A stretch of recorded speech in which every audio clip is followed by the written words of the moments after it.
Be me, Lead Systems Administrator for Rivendell City Utility Services.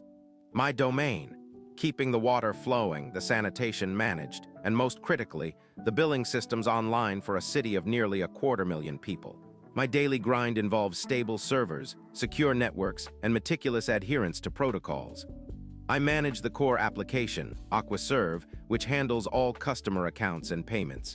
It's a decade-old, robust, and utterly vital. Be not me, Brad, Senior Project Manager for Next Gen Solutions. He swaggers into our offices like he owns the place. Brad's got the perfectly coiffed hair, the slick suit, and a PowerPoint presentation that promised to revolutionize our customer experience. His company was brought in by City Council over its strenuous objections to build a shiny new customer portal. He knew nothing about utilities, our legacy systems, or, frankly, basic network security. He was here to make a splash, regardless of the consequences. The first week, Brad demanded direct database access to our production AquaServe instance. He wanted it from his personal laptop via an open port straight into our core network. For real-time data synchronization, he claimed, flashing a dismissive smile. I stared at him, my patience already wearing thin.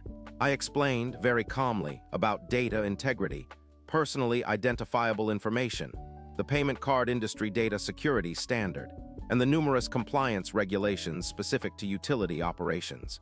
Production data is sacred. It is never directly exposed, especially not to an untested third-party connection. He called me a gatekeeper, an obstacle to progress. A few days later, Brad sent an email, copying the entire C-suite and even the mayor's office. He was facing unreasonable roadblocks. His next demand was even more audacious. A direct, unauthenticated firewall bypass from our production network segment to Next Gen's secure cloud infrastructure.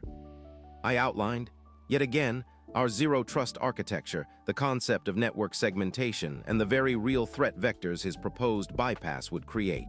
I showed him diagrams, explained potential distributed denial of service attacks, and the risk of unauthorized data exfiltration. He just leaned back, arms crossed, and said, "Look, I have a deadline. Just open the port. Our cloud is impenetrable." He threatened to escalate again. My team, a small but fiercely loyal group of highly competent engineers, watched these exchanges with growing alarm. They knew the risks. They understood the vulnerabilities. We had worked tirelessly for years to build a robust, secure infrastructure. Brad's casual disregard for these principles was both insulting and terrifying. He once cornered my junior network administrator, Sarah, in the break room, trying to sweet-talk her into giving him local administrator rights to a critical DNS server. Sarah, bless her, immediately reported it to me. I walked over to Brad's temporary desk, politely but firmly reminded him of our vendor agreement's terms regarding unauthorized access, and informed him that any further attempts to bypass established protocols would result in immediate revocation of all his temporary credentials. He glowered, muttering about how it was slowing down modernization and how we were stuck in the past. The breaking point arrived with a flurry of indignant emails from Brad, accusing me of sabotaging the project. He had gone straight to the director of utility services, a political appointee named Henderson, and worse, to the mayor's office. Brad painted me as uncooperative, resistant to change, and solely responsible for the project's delays. He claimed his innovative new portal couldn't function without proper data flow, which, translated, meant unfettered access to everything. Director Henderson, pressured by the mayor, called me into his office. "Look," he sighed, "the mayor's very keen on this project. It's good for public perception. Just give him what he needs within reason." "Within reason, sir, means protecting the city's data," I replied, my voice steady despite the simmering anger. His demands would expose thousands of citizens' payment information, addresses, and service histories to severe risk. We could face massive fines, public outrage, and potentially a complete system collapse.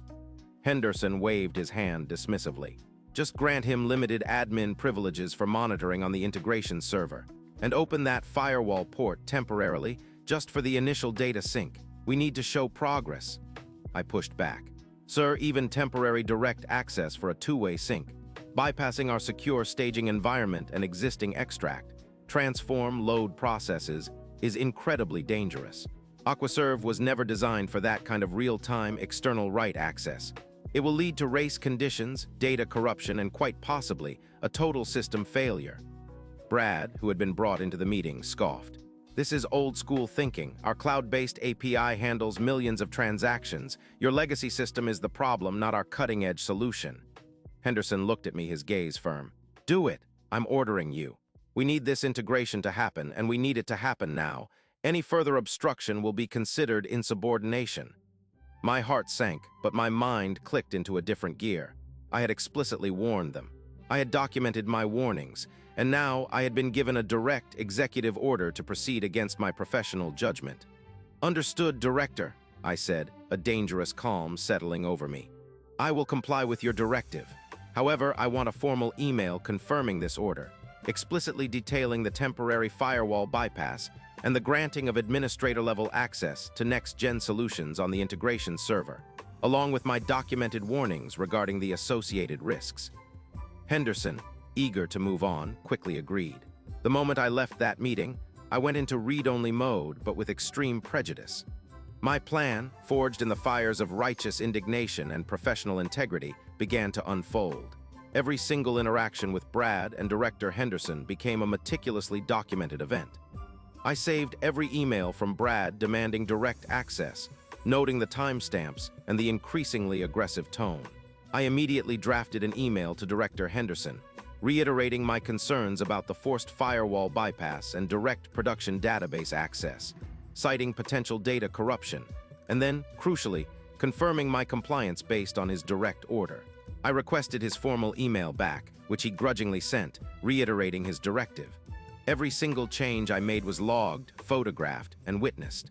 The temporary firewall rule that opened a perilous hole in our defenses, documented with screenshots, change ticket numbers, and my override approval notes explicitly referencing Henderson's order. The limited administrator privileges granted to Brad on the integration server, logged with specific permissions outlined, and the associated change request citing the director's directive.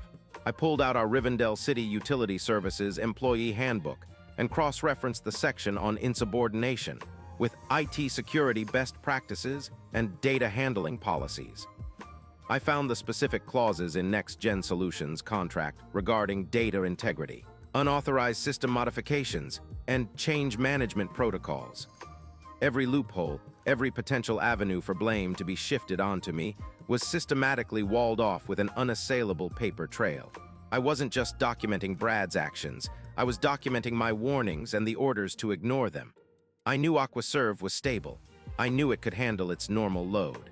What Brad was about to do was akin to sending a fire hose directly into a delicate antique clock. It wasn't my system that would fail. It was his reckless disregard for how systems actually work. The initial data sync was scheduled for late Friday afternoon. Brad assured everyone it would be seamless, a testament to Next Gen's modern architecture. I sat in the command center, monitoring AquaServe, which was humming along perfectly. At precisely 4:57 p.m., Brad initiated his sync. For a few heartbeats, nothing happened. Then AquaServe, the beating heart of RCUS, coughed.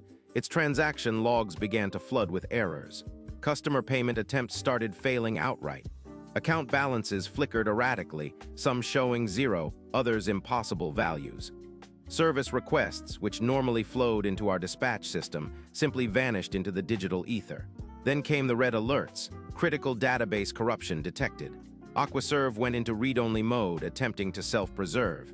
It was a valiant effort, but futile. The system ground to a halt. The database had succumbed to Brad's modern data transfer. He had triggered a cascading series of race conditions and integrity violations, essentially writing garbage data over valid customer payment histories and account balances. My team watched horrified, but also in a strange way validated. They knew this was coming. My phone rang, a frantic Brad on the other end. What did you do? Why did you break AquaServe? Your old system can't handle modern data transfer? His voice was laced with panic, a stark contrast to his usual arrogant tone. I took a deep breath. Brad, I said, my voice calm, almost unnervingly so, my system worked perfectly for a decade. Your modern data transfer just deleted 2 years of customer payment history for several thousand active accounts. The entire AquaServe database is now corrupted. It's your firewall. You slowed it down. You sabotaged me, he screamed, desperation creeping into his voice. I allowed myself a small, internal smile. Brad, the database failed precisely as I warned it would during the execution of your unvetted, unapproved API call, which you forced directly onto production through the temporary firewall bypass you demanded. This was done without any staging environment or proper data validation. The critical race condition leading to data corruption was a direct consequence of your actions, and my warnings and Director Henderson's order to proceed are all meticulously documented and time-stamped.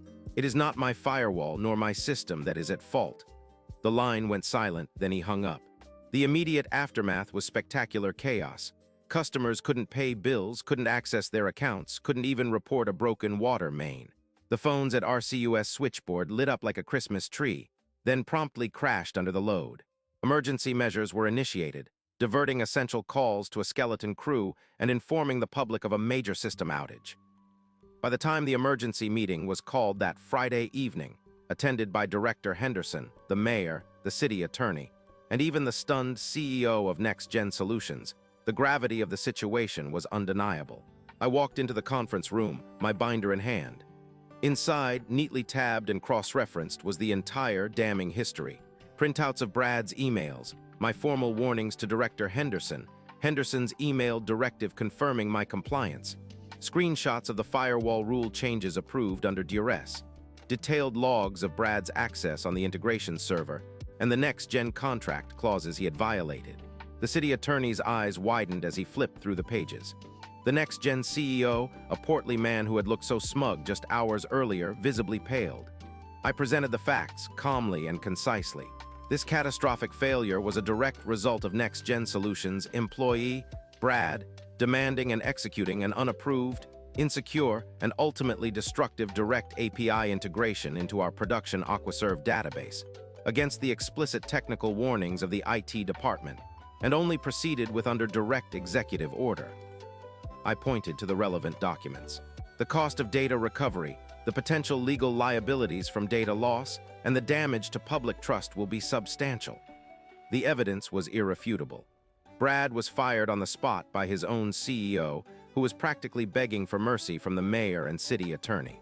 The city attorney simply stated, "Consider Next Gen Solutions' contract with Rivendell City terminated, effective immediately.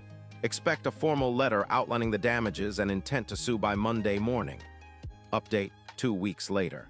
It took my team a grueling 48 hours to restore Aquaserve from a somewhat recent backup. We lost about 6 hours of transaction data, which meant manually reconciling thousands of customer payments. It was a nightmare, but manageable. Next Gen Solutions is currently drowning in legal bills and PR nightmares. Brad, I heard through the grapevine, had his professional certifications revoked and is now effectively blacklisted from any reputable IT role in the state. Justice, it seems, can be swift when you provide an unassailable paper trail. Update 1 month later. The City Council has passed a new IT systems integrity and oversight policy, giving the lead systems administrator yours truly final veto power over any major system changes or vendor integrations that pose a significant security or data integrity risk. Director Henderson, facing intense political pressure, retired early and moved to a warmer climate. My team and I received significant bonuses and commendations from the mayor herself. It's a bittersweet victory, but one that ensures this kind of disaster won't happen again on my watch. Update 3 months later. My latest intel suggests Brad is now working as a social media consultant for a local landscaping company, presumably having burned every bridge in actual technology. Next Gen Solutions rebranded, but their reputation is in tatters, effectively making them a pariah in the municipal software space. Sometimes, the quiet, meticulous work of adhering to policies and documenting everything pays off more spectacularly than any grand, flashy project ever could. And sometimes the biggest threats come not from external hackers, but from arrogant incompetence within. Keep your logs, folks. They're your best weapon.